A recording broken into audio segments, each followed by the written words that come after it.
And Mystery. We're back for another adventure with Fooventures. What are we looking at today, Mr. E? Today we're at the Bobcat exhibit, and we might get a little new view of the Bobcat exhibit. It's recently remodeled, at least the platform. And we've got, looks like that's Teal up there with the box of enrichment that we've given them. And then it looks like Odie's gonna maybe jump up too and join her up there, and they're gonna look at that box. All cats love boxes, right? So we're gonna talk a little bit today about what enrichment is and why we do it for the animals, but also any of your questions that you might have about bobcats and how we have bobcats here in Georgia all over the place. They might live in your backyard, you never know, because they're masters of camouflage. So one of our really cool small predators that lives here in Georgia.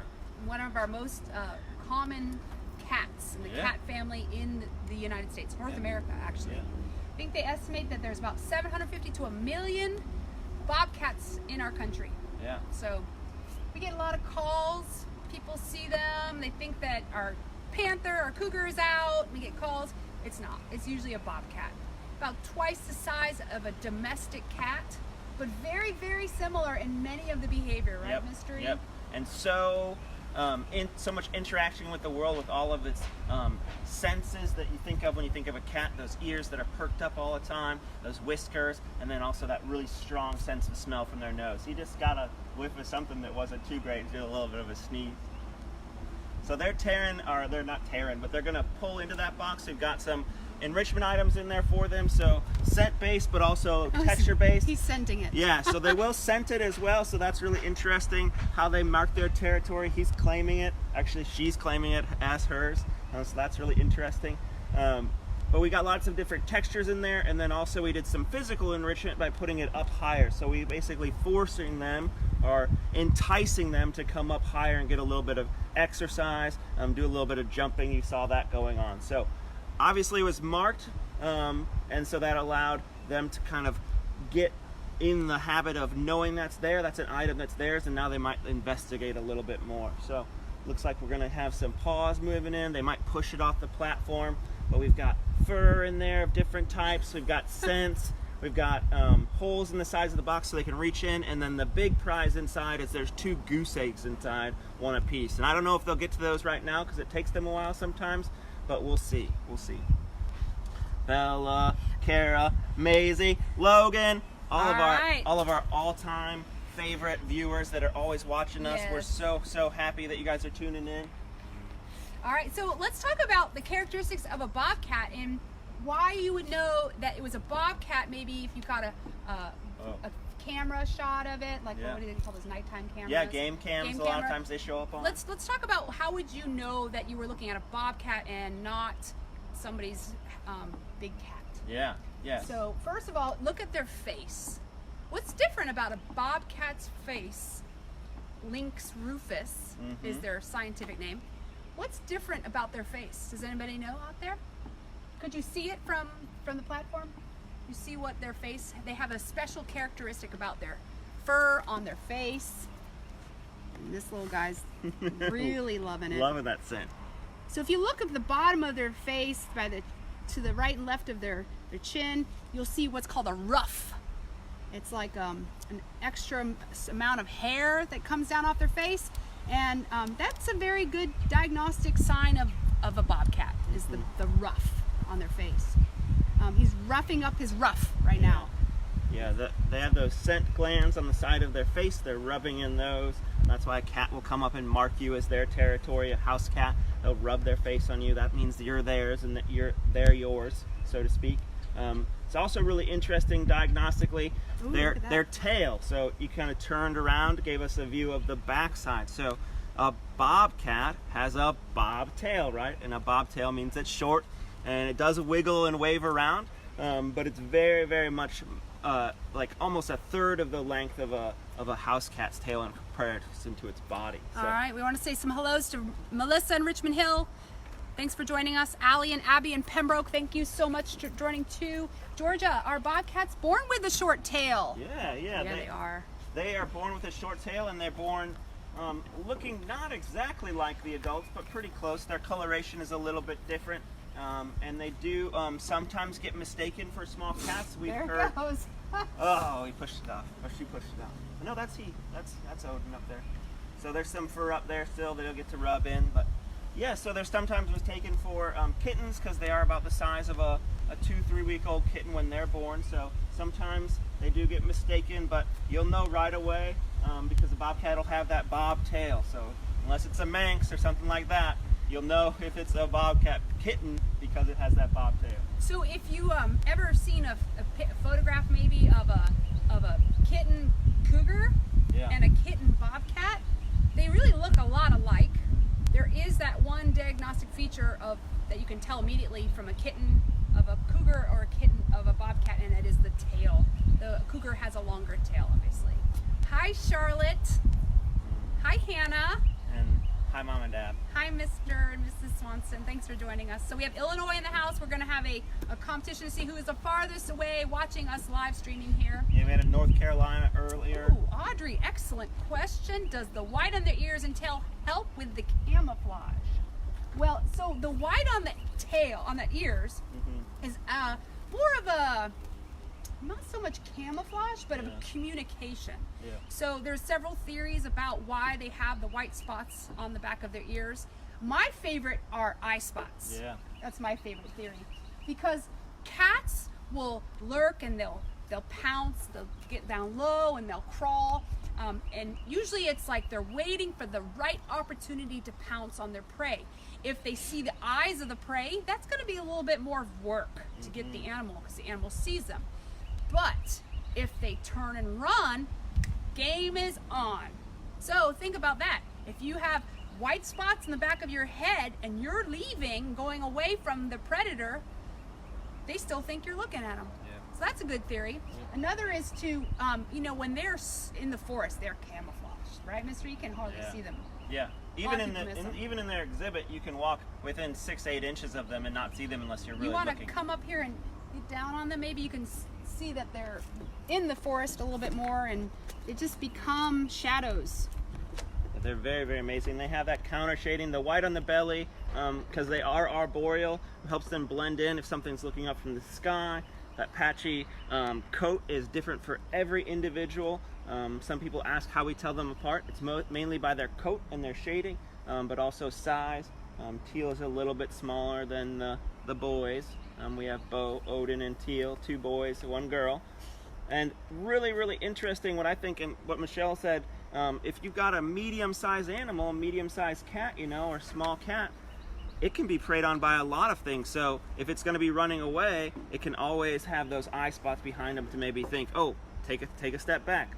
Wait a second, maybe that animal is going to face me and fight me rather than run away. So really cool adaptation, those 2 little white spots in the back of their ears. And I've also heard that the white spots are a way that the kittens can find their mom. Yeah. Because they're running through the forest maybe, and they're following her wherever she goes. And when she is so camouflaged, those spots help them find where she is.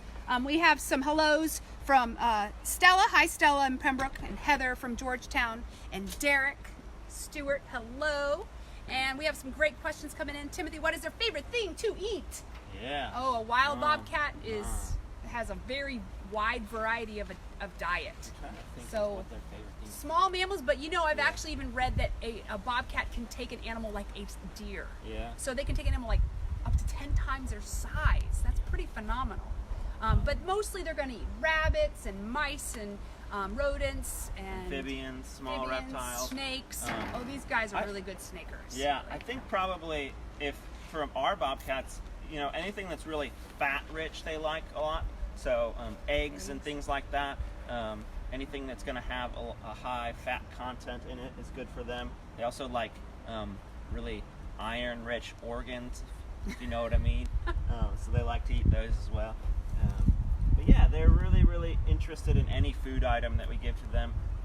I don't know if they have a particular favorite. Yes, so good questions. Finnegan wants to know, do they live in packs? So cats and dogs are very different, mostly because of their, there's a bald eagle flying over right now. Sorry, I have to point that out. You guys can't see it, but super cool. So cats and dogs are physiologically, morphologically different, and a lot of that has to do with how they live too. That dictates how they live. So cats are, we call it fast twitch muscle. So they're like sprinters. They also have retractable claws. So when they walk across your kitchen floor, your cat doesn't make a sound. Where your dog walks across the kitchen floor, you hear the tippity tap, tippity tap. So, and dogs have long, lean muscles. They're really good at long distance running, at endurance running. So cats like to be alone because they can hunt down an animal by themselves. They have the retractable claws. Can't grab Mystery, but I would if I could. And I hold him with my claws, and if I hold my claws, how do I kill him? Right? Whereas a dog, what are they going to grab their animal prey with? Teeth. Now if I grab an animal by its leg, can I kill it by its leg?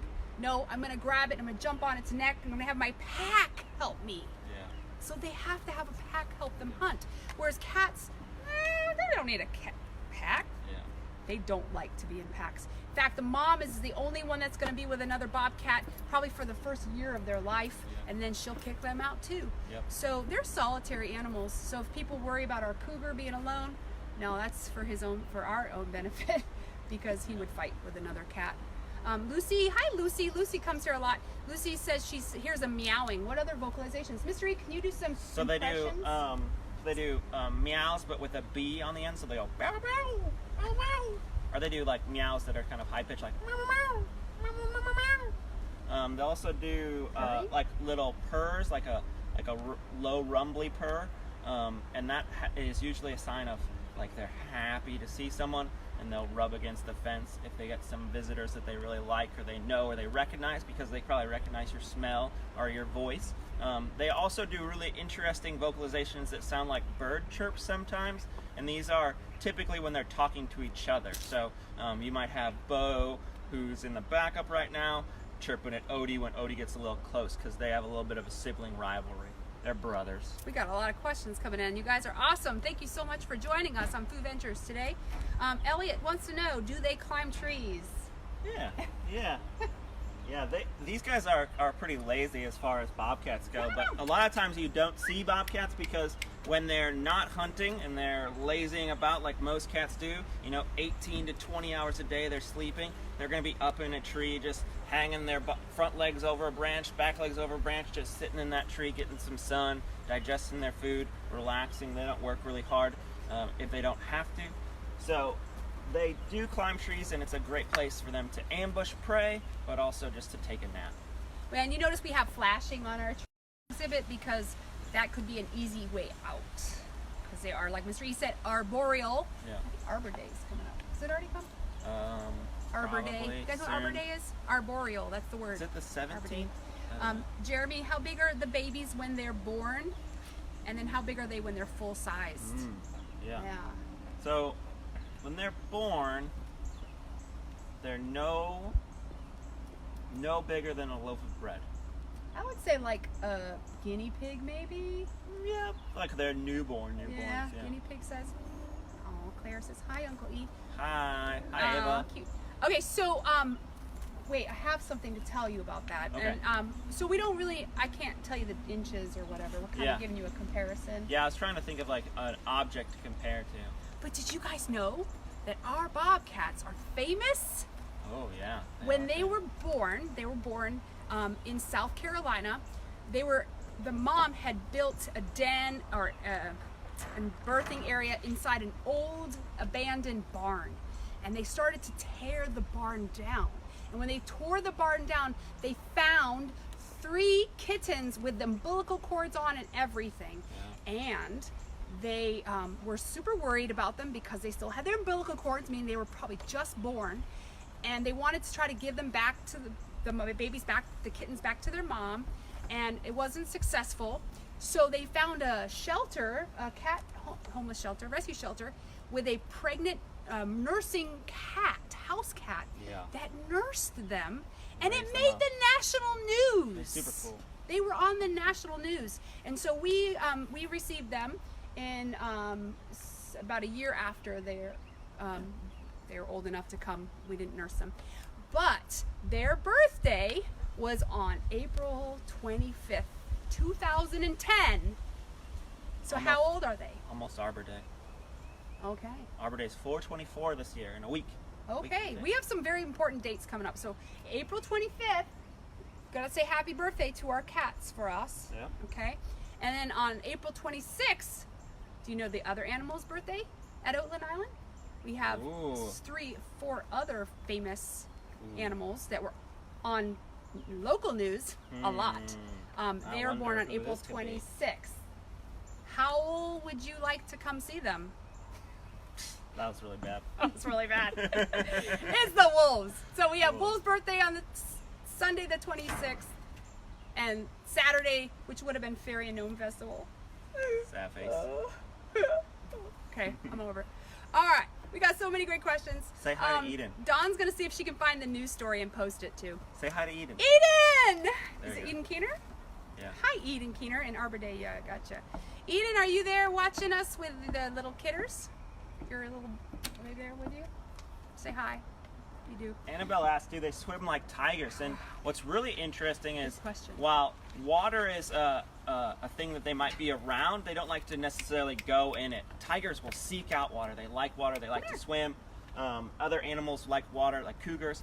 Whereas a bobcat doesn't really want to play in the water too much. They might go to the edge and find food if they really need some food. Guess what they do in the water? Oh, yeah, this is actually good to learn. They go to the bathroom Yeah. in the water.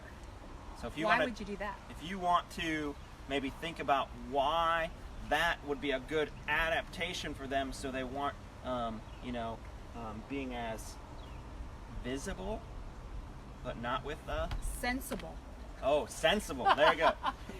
It's not sensible to pee in water. Don't do it at home. I mean, yeah. But it helps them move their scent out of the area, Yeah, right? yeah.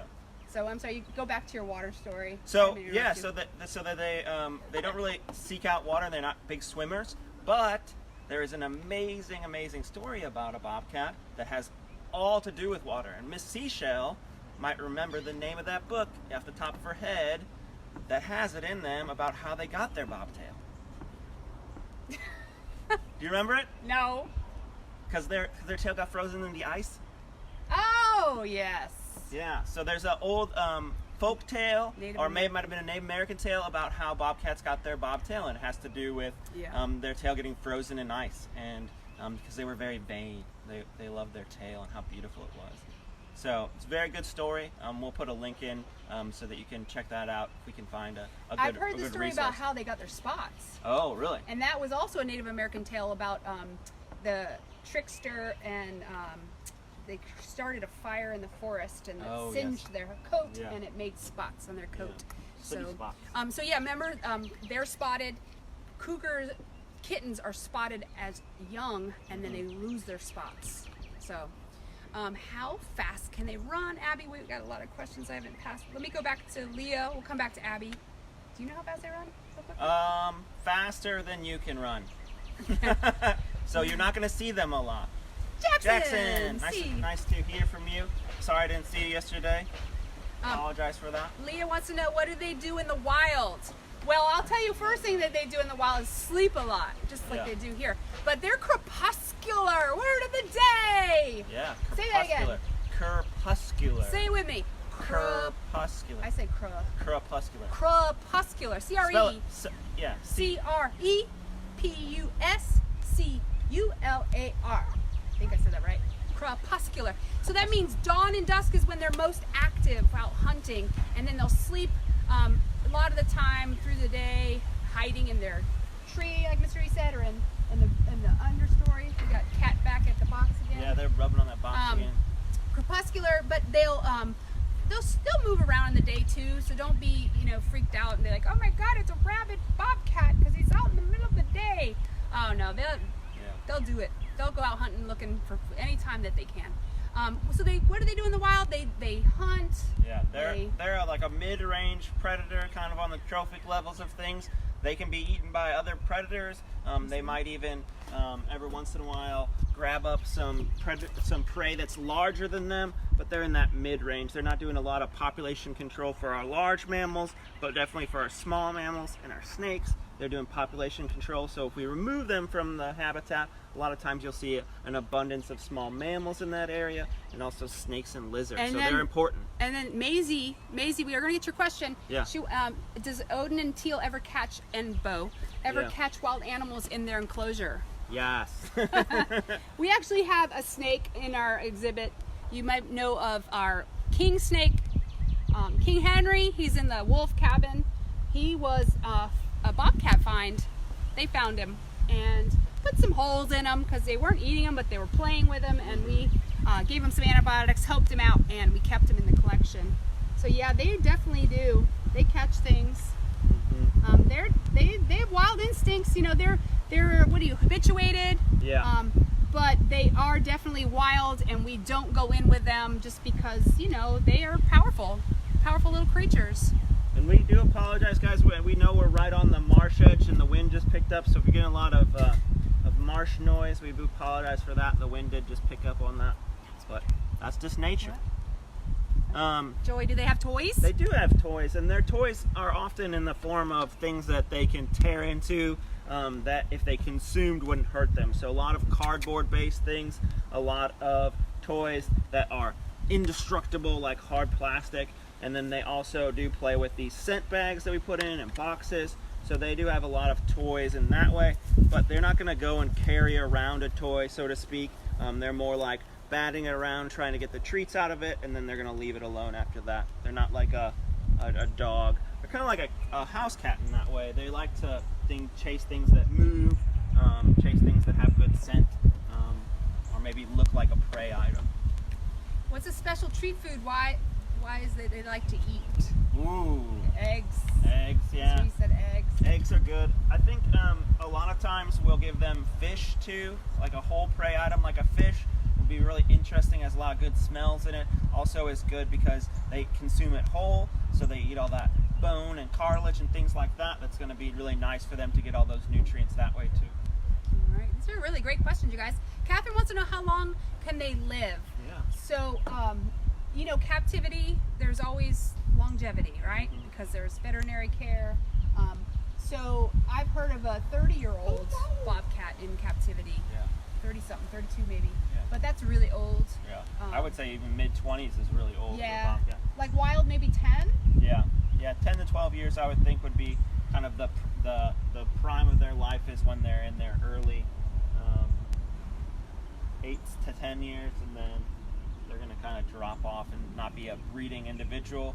And as long as that's not happening, then a lot of times they'll die off or get pushed off to the edges of territory. So they always have to deal with other bobcats kind of taking over their territory if they're not the young, spry individual they were anymore.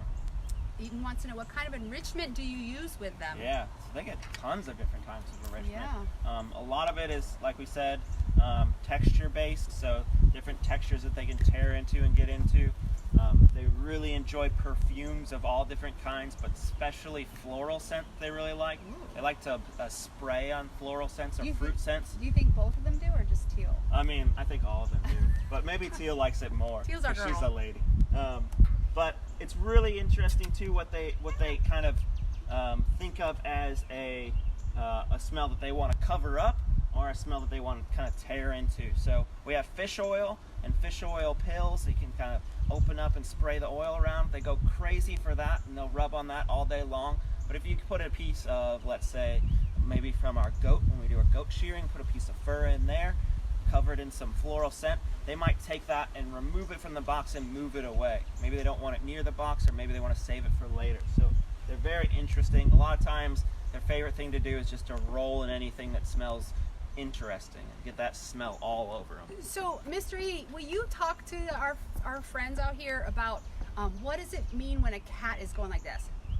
Oh yeah, so you might have seen this face that some cats make. Even house cats do this. Shanti does it. Definitely our bobcats do it. It's basically, it's called a Fleming response, or Fleming response. That is an ability for them to use their mouth and their olfactory sense, so both their sense of taste and smell at the same time, to get a better idea of that smell. Everyone that I talked to, or when I was growing up, we would call this the bad face in cats, because it's like they smelled something and it's like smell bad, so they like opened up their mouth and gave this weird grimace. But really what they're doing is they're pulling back their nose and they're opening their nostrils up and they're opening their mouth up because it might be a smell that they enjoy. So it's really interesting. Shanti likes to do it a lot when we put enrichment in, so he's really easy to see him do it because he's got such a big mouth and such a big nose. These guys will do it and it'll just kind of look like their mouth is kind of gaped open a little bit, and they'll pull those nostrils back a little bit, but it's really more about getting smell in. Once they get that smell in their brain and they figured it out, they can find that smell for up to a few weeks after it's disappeared, after the smell is like almost completely dissipated. They can smell it. They have very, very good olfactory sense. 40 times better than a human is what some scientists say. I have a question for them, and you can talk about it too. Okay, so I want to ask you, do you guys think cats or dogs have a better sense of smell? Ooh, this is a good question. Olfactory. We've talked about olfactory with wolves, now we're talking about with bobcats. So who has a better who has better olfactory? Oh, good question. There is catnip in the box, and Lee, do they like catnip? They love catnip. They love all those herbs that have that good scent. So lavender, sage, those sort of things. They love anything that's got that good oil in it. You guys answer us, okay, if you can. If you think you know. Taking a poll. I think we're going to add another vocab word, morphology. Well, yeah, we said morphology. Crepuscular, big words today. So morphology is really interesting. So if you think about morphology, the shape of an animal's body, the morphology of a cat as opposed to a dog can tell you a lot about their sense of smell. So morphology is something. So who has a better nose for smelling? You guys want to give us your answer? Type it in. Interact with us. That's what's the best thing about Fooventures, is we interact with you. And we have some really busy scribes here writing away, so we can be with you and they do the hard work. Cats. Trisha and Abigail want to say cats. Okay, anybody else want to guess? Amelia, in the meantime, asked, do they recognize the keepers when they come by? We're taking a poll right now. They do recognize keepers, for sure. They recognize past keepers that they knew when they were younger if they come back and visit. They even recognize vehicle sounds, different vehicle sounds, and know which vehicle is which. They don't necessarily like the trucks when they come near their exhibit because that means someone's going to be coming and making a lot of noise. They do like when the gator comes and the golf cart comes because those things bring food to them. So, man, it's like neck and neck for dogs and cats. All right, dogs are pulling up to the cats. Okay, so we're just letting you guys keep going here. This is great. This is awesome. I'm like total data nerd though, so I think it's funny. Don't vote on which ones you like the best. Yeah, vote on which one you think. And I want you to think about like animals that people use to help find missing people. Oh yeah. Do they put a cat on a leash or what do they do? Think about it a little bit more. Well, a cat on a leash is just crazy. Thumbs up for dogs. Heart for cats. Oh yeah, let's get that. That'll be a fun interaction. So you can thumb up for dog. Thumbs up for dogs. And you can send a heart if you think it's a cat. Cats are like famous for their videos. I don't know why we don't have as many dog videos. Cats are awesome. I'm a cat person, by the way. Mr. E is too. Do you know that Mr. E is a cat whisperer? No. He really is. He has special skills. No. I don't know what, but he does. Maybe you were a cat before. Maybe past life. I think so. Past life. It's all the barn cats that I chased around in my grandma's Timothy's barn. never seen a drug enforcement cat. I haven't either. Let's see. Except I've seen them doing some catnip though. That's all I've seen. All right. Looks like we have dogs. They're pulling in close. It's 7 to 8, maybe that's not being counted anymore. Oh, we got 9. People are changing their minds about dogs and cats. We knew this all along. Morphology now. Morphology. Who has a longer snout? Yeah. Who has, because the longer snout, the more cells in there, the more you can pick up those parts per million of the molecules of the scent that are floating around in the air. So I'm going to let you guys keep thinking about that. Dogs are pulling ahead. Cats are coming back. It's really interesting to think too about kind of how smells work for us, because we think about smells and we think about food mostly. But when they think about smells, they're thinking a lot about predation. They're thinking about predators. They're thinking about even prey item in the area and communication with each other. So there's lots more that they do than what we do with their smell. So they have to be very, very accurate with how they're thinking about the world. Let's talk about scent marking. Yeah, okay. So how different ways can you scent mark if you're a cat? So scent marking for cats happens on both ends, I should say. It happens in the face. They have glands that release oil that they can rub on surfaces that will allow a close by individual to smell them. It's also kind of a familial thing, so mothers will do this to their young will do it back to their mothers, so they have that scent on them so they can smell each other and find each other. If, say, they're hiding in some place and they don't know that it's their mom creeping up on them instead of a predator, they smell them, they'll get calmed down, come out and see them. Mainly, though, what the scent marking that we see and that we recognize mostly in bobcats is their spraying. And so you might have heard this happen with adult cats as well, especially if they haven't been fixed and they're a male. They're going to spray to mark territory. And this marking behavior has a lot to do with them getting a mark that's in a predominantly exposed place where that smell can move around a lot. And so anything that comes up knows, oh, this is a territory of something. Most of the time, if they're not a dominant animal, they're going to pee in a water source. And that water source will wash away that smell that we talked about. Then they can kind of go incognito a little bit. So really cool how they mark their scent. They'll also mark with their claws sometimes too, which is really cool. They'll scratch on surfaces and then they'll mark that area. They sometimes will mark with their poop. They'll defecate in areas that are exposed, so that's visible too. But a lot of times they're going to bury, just like a normal house cat will. They'll bury their scat. So. Hi, Missy. Why aren't you here today helping us? That's all right. You sent your better half. Dogs definitely won. Dogs won. Coral. Dogs have a longer snout. Dogs have a much longer snout. Well, at least as far as we know right now. You know, we aren't really cats or dogs. Yeah, I mean, we can't ask them question, but we know that they have more of the thing that allows them to smell, and in testing we've seen that dogs have a much better sense of smell than most cats, unless you're talking about like pugs or bulldogs or things like that we've changed their face. So think about their morphology. We've turned their snout into a flat little snout, no ability to get that long snout to pull all that oxygen in with all the parts per million of scent little molecules in the air. Lucy asks, great question. What can we do to help them in the wild? I think the best thing that I hear about animals with large territory needs is to give them ability or access to tracts of land that are connected without development in between, and then also allow them to have areas where they can cross roadways safely. So this might come in the form of tubes or overpasses, but there's not a lot we can do other than that. Well, we can draw a connection between, since Earth Day is coming up, April 22nd, reduce, reuse, recycle, rot, and especially like reusing clothing, like instead of going out and buying brand new clothing all the time, because then you're going to have more stores, and if you have more stores, they're going to develop more. If they're going to develop more, we're going to take away habitat from animals. So you can become a person that likes to support reuse, like Goodwills or reuse stores. Just being more environmentally friendly is like probably the number one one. Michelle and I, it comes natural to us to think about this because we've been learning it forever, but habitat destruction is the number one reason why the population of wild animals of all kinds is decreasing. So habitat destruction in the form of development, but also habitat destruction for getting resources to build things and to make things.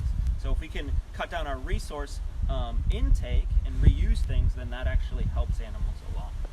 Give us a heart if you want to help reuse, reduce, reuse, recycle, and rot's an R that gets that means compost your food. Don't throw it in the trash.